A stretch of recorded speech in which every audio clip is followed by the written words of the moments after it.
Hello viewers, আশা করি আপনারা সবাই ভালো আছেন। তো আজকে আমি যে ভিডিও নিয়ে চলে এসেছি, আজকের ভিডিওতে আমরা আলোচনা করব যে গিরিবাজ কবুতর এবং দেশি পায়রা কবুতর আপনারা কিভাবে চিনবেন বা গোল্লা কবুতর আপনারা কিভাবে চিনবেন। তো ভিউয়ার্স, এই যে আমার হাতে একটি গিরিবাজ কবুতর আপনারা দেখতে পাচ্ছেন। তো ভিউয়ার্স, আমি আপনাদের বলবো যে কি কি বিষয় বা কি কি বৈশিষ্ট্য দেখে আপনারা একটি গিরিবাজ কবুতর চিনতে পারবেন।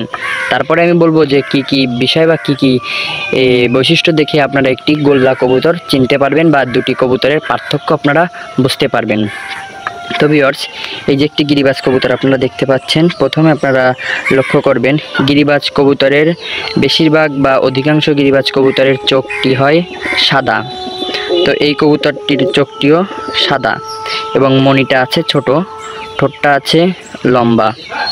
এবং গিরিবাজ কবুতরের যেহেতু ভিউয়ার্স এই কবুতরটার পর কাটা আছে, তারপরেও আপনারা পরগুলো দেখে অবশ্যই বুঝতে পারতেছেন যে কবুতরটি গিরিবাজ কবুতর।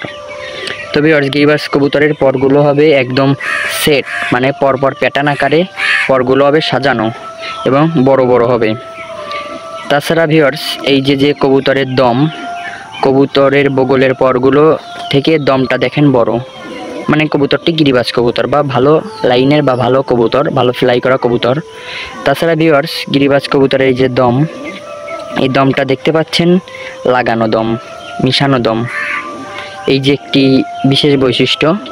তো ভিউয়ার্স, আপনারা সর্বপ্রথম কি লক্ষ্য করবেন যে গিরিবাজ কবুতরের চোখ হবে সাদা, মনি হবে ছোট, ঠোঁটটি হবে বড় বা ছোট হতে পারে। তাছাড়া পরগুলো হবে একদম প্যাটার্ন আকারে সাজানো এবং দমটা হবে লাগানো, একদমের কবুতর হবে। এবং কবুতরের বগলের লোম বা বগলের বগলের পরগুলো দমের থেকে বড় হবে। এই যে দেখতে পাচ্ছেন বগলের পরগুলো এইখান থেকে দমের থেকে বড়। তো এই বিষয়গুলো দেখলে আপনারা বুঝতে পারবেন এটি একটি গিরিবাজ কবুতর। তো ভিউয়ার্স, এখন আমি আপনাদের দেখাবো একটি পায়রা কবুতর বা দেশি গোল্লা কবুতর আপনারা কি কি জিনিস বা কি কি বৈশিষ্ট্য দেখে একটি দেশি গোল্লা কবুতর চিনতে পারবেন। হ্যালো ভিউয়ার্স, তো এই যে আপনারা দেখতে পাচ্ছেন একটি পায়রা বা দেশি গোল্লা কবুতর। তো এই যে আপনারা দেখেই বুঝতে পারতেছেন, এই যে দেখুন ভিউয়ার্স, কবুতরের চোখটি আছে হলুদ বা লালচে টাইপেরও হতে পারে বা হলুদ টাইপেরও হতে পারে। এবং কবুতরের ঠোঁটটি আছে গিরিবাজ কবুতরের তুলনায় ছোট, কবুতরের ঠোঁটটি আছে গিরিবাজ কবুতরের তুলনায় ছোট। এই যে দুটি জিনিস গেল। এবার দেখবেন আপনারা পরগুলো। এই যে ভিউয়ার্স, এই যে দেখুন কবুতরের পর, ভিউয়ার্স এই যে দেখুন পরগুলো আছে ফাঁকা ফাঁকা।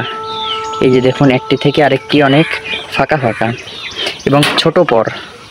তাছাড়া ভিউয়ার্স, এই যে কবুতরের পর এইগুলো কিন্তু অনেক ছোট, এইগুলো আছে অনেক ছোট।